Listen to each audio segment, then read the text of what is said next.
Seja mais uma vez muito bem-vindo ao nosso canal Reflete e vamos juntos novamente refletir de maneira breve sobre a palavra de Deus no Evangelho do dia. Hoje é segunda-feira e o nosso Evangelho é de Mateus, capítulo 21, versículos do 23 ao 27. E hoje a igreja celebra a memória litúrgica de Santa Luzia. No Evangelho de hoje nós ouvíamos Jesus pregando no templo. Enquanto assim ele fazia, foi questionado por algumas autoridades do templo, os sumos sacerdotes e os anciãos, que vieram perguntar a ele com que autoridade ele fazia aquilo. Quem tinha dado a ele a autoridade de pregar, de falar em nome de Deus, etc., porque dentro da concepção daquelas pessoas, somente eles tinham este poder, tinham esta autoridade de falar em nome de Deus e pregar para as pessoas.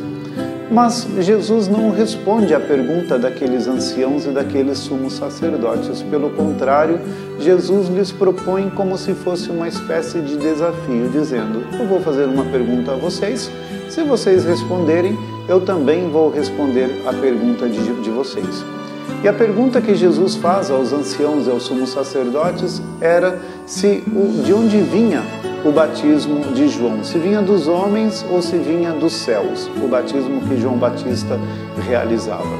Isso coloca aqueles sumos sacerdotes e aqueles anciãos em uma situação bastante desconfortável, porque eles gostavam de ter das pessoas a admiração, os respeitos, gostavam de estar com as pessoas ao lado deles e começaram a perguntar: se dissermos que este batismo vem dos céus, então nós vamos ser questionados por que não acreditamos e também não nos convertemos. Se nós dissermos que este batismo vem dos homens, então vamos entrar em complicação com as pessoas, porque as pessoas entendem João Batista como um grande profeta.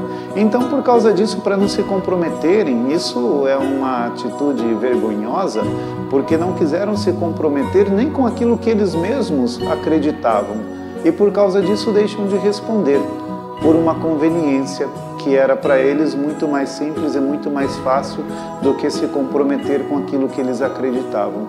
Então Jesus, diante da falta de resposta daqueles homens, também não responde.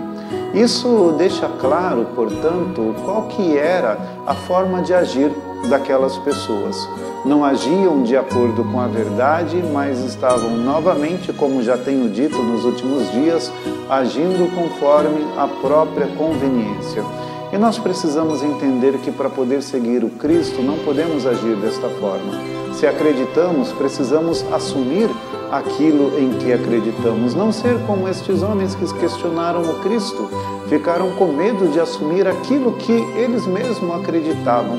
Acharam mais conveniente ter esta atitude muito mais política do que uma atitude voltada para a verdade daquilo que acreditavam. Peçamos ao Senhor Jesus, portanto, que Ele nos ajude para assumirmos verdadeiramente a nossa fé e não brincar com a nossa fé de maneira que nos seja conveniente. Este, certamente, é um caminho de conversão. Assumir a fé em toda a sua plenitude, com verdade e sem medo, é um caminho de conversão. Que Deus nos abençoe. Em nome do Pai, e do Filho, e do